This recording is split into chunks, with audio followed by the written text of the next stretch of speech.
Salut les amis de la capsule, salut Mark Zuckerberg si tu m'écoutes, et je sais que tu m'écoutes, vu que sur Facebook, il n'y a pas grand chose qui disparaît. Tout ce qu'on met sur Facebook, tout ce qu'on dit, tout ce qu'on recopie, tout ce qu'on partage d'une manière ou d'une autre va se placer sur un serveur quelque part, et parfois, ce qui est sur les serveurs est échangé contre quelques espèces sonnantes et trébuchantes, ou en tout cas virtuellement. Et ça fait des profits de certaines personnes et ça fait qu'on nous enlève à chaque fois un petit bout de notre vie privée. On l'a vu avec le scandale de Cambridge Analytica. Facebook est un petit peu dans le mauvais drap parce qu'ils ont trop voulu jouer aux apprentis sorciers avec les données des uns et des autres. Et maintenant, ça ne va plus.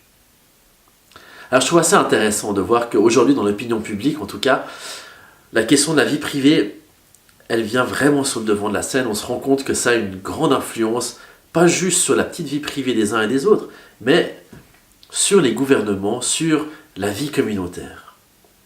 Et moi, ça m'interroge. L'identité que je mets sur Facebook ou sur d'autres réseaux sociaux, elle me concerne jusqu'où? En quoi ma vie privée est-elle complètement collée à ma vie spirituelle? Parce que moi, je crois que la vie spirituelle et l'identité spirituelle qui va avec, est toujours affaire de liberté.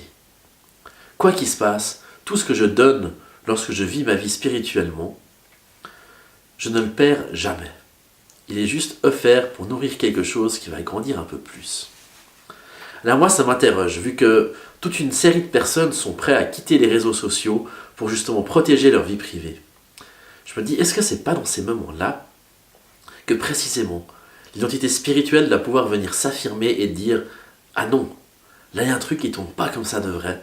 Il y a quelque chose qui est de l'ordre du monde et qui n'est pas du côté de la vie.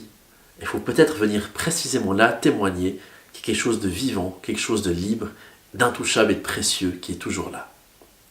Alors moi, je vous demande, à vous, amis de la capsule, à toi, Marc, est-ce que ça vous parle, cette identité spirituelle? Comment elle se donne? Comment est-ce que je mets en avant l'aide spirituelle que je suis, qui vit et qui a un message à dire?